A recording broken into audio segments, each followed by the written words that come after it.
আপনি কি অল্প দিনে কোটিপতি হতে চান? সামান্য মাত্র পুঁজি দিয়ে ব্যবসা করে লাখ লাখ কোটি কোটি টাকার মালিক হতে চান? তাহলে আজকের এই বিজনেস আইডিয়াটা ঠিক আপনার জন্য। অবশ্যই না টেনে পুরো ভিডিওটি দেখুন। আর আজকে যে বিজনেসটি নিয়ে আলোচনা করব সেটি অন্য অন্য বিজনেসের মতোই সবাই করে থাকে, কমন একটি বিজনেস, কিন্তু এর ইম্পর্টেন্ট কিছু দিক আছে যে দিকগুলো জানলে আপনি অবশ্যই গুরুত্ব এবং মূল্যায়ন করবেন এই বিজনেসটিতে। কারণ এই বিজনেসটিতে অল্প টাকা ইনভেস্ট করেই কোটি কোটি টাকা ইনকাম করা যায় এবং অল্প দিনেই আপনাকে মিলিয়নিয়র এবং বিলিয়নিয়র বানাতে সাহায্য করবে। চলুন ভিডিওটি শুরু করা যাক।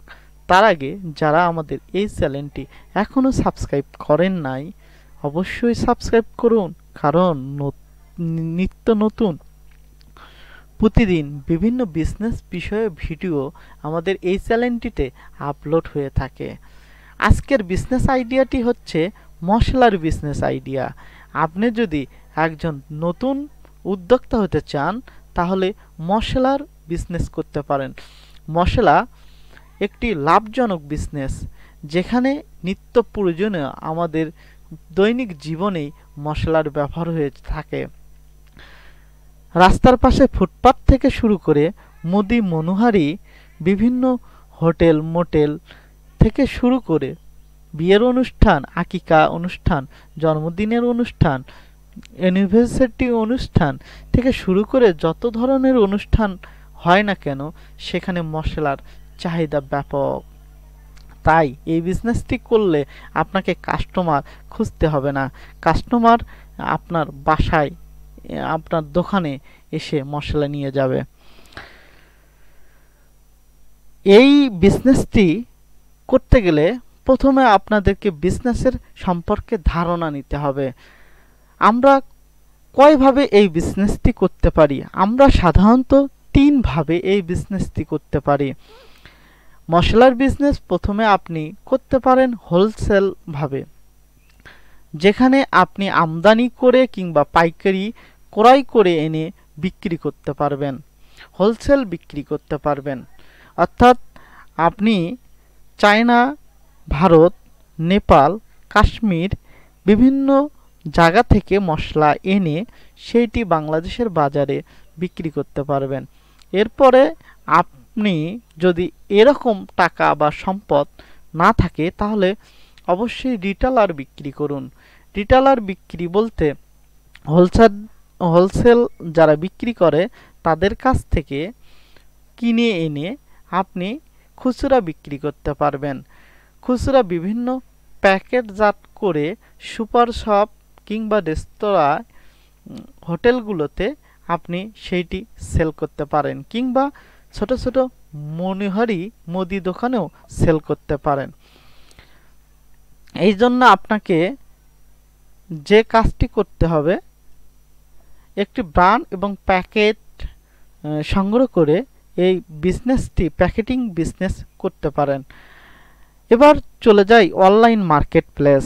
আপনি কিন্তু অনলাইন মার্কেট প্লেসে একটি ভালো রেভিনিউ জেনারেট করতে পারবেন। অনলাইন মার্কেট প্লেস বর্তমানে খুবই জনপ্রিয় হচ্ছে দিন দিন।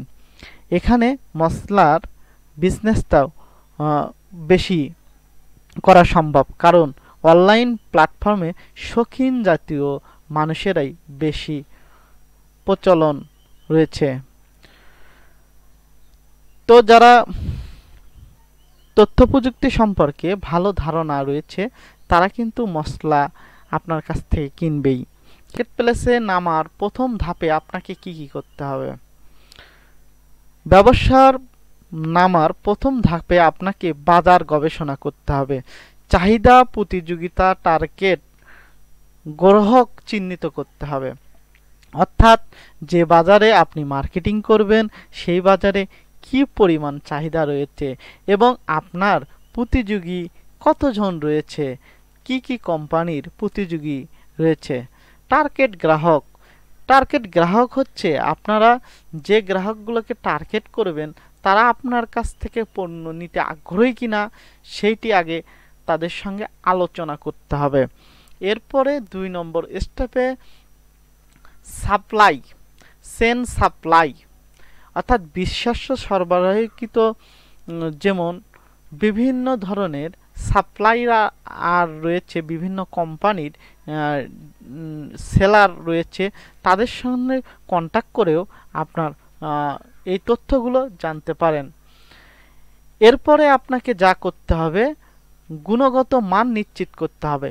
মশলা বিশুদ্ধতা এবং মান টেস্ট করে গুরুত্ব বেশি দিতে হবে। আপনি যে মশলা আমদানি করতেছেন সেই মশলাটা কতখানি বিশুদ্ধতা এবং তার মান কতটা স্বচ্ছ সেটি টেস্ট করার পিছনে আপনাকে গুরুত্ব দিতে হবে।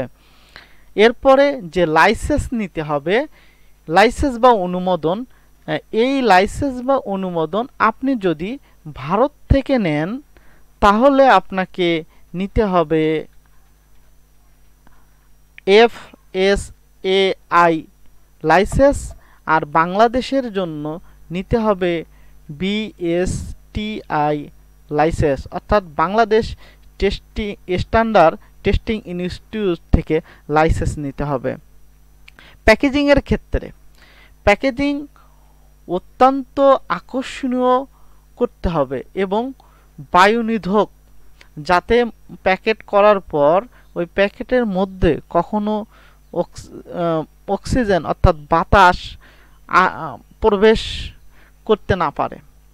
এখানে যদি আপনি পারেন নাইট্রোজেন গ্যাস দিয়ে প্যাকেটিং করেন তাহলে মশলার গুণগত মান খুব ভালো থাকবে। এবং এই প্যাকেজিং সম্পর্কে আরও বিভিন্ন তথ্য আমাদের চ্যানেলে দেওয়া রয়েছে। আপনি আমাদের ভিডিওটি নিচে ডিসক্রিপশনে বিভিন্ন প্যাকেজিং বিষয়ে ভিডিও পেয়ে যাবেন। মার্কেটিং, আপনি সোশ্যাল মিডিয়া, স্থানীয় বিজ্ঞাপন এবং ফুড ব্লগারদের সাথে যোগাযোগ করে শুনতে প্রথম যে চ্যালেঞ্জটি গ্রহণ করতে হবে, যে ঝুঁকিটি গ্রহণ করতে হবে, সেটি মূলধন ওঠানামা অর্থাৎ কাঁচামালের দামের অস্থিরতা হতে পারে।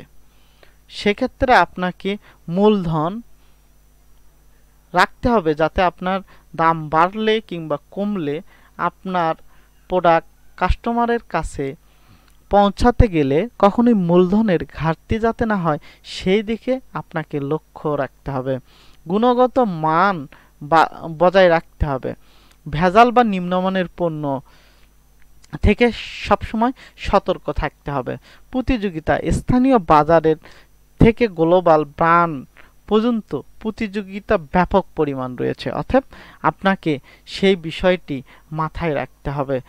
সঠিক স্টক ম্যানেজমেন্ট, আপনাকে অবশ্যই সঠিক এবং সুন্দরভাবে স্টক করে রাখতে হবে এবং পরিকল্পিতভাবে স্টক করে রাখতে হবে যাতে আপনার 10 দিন কিংবা 15 দিন কিংবা 5 দিন মার্কেটে পণ্য সেল করতে পারেন, অর্থাৎ মশলা সেল করতে পারেন, এই রকম মশলা আপনার স্টকে থাকতে হবে।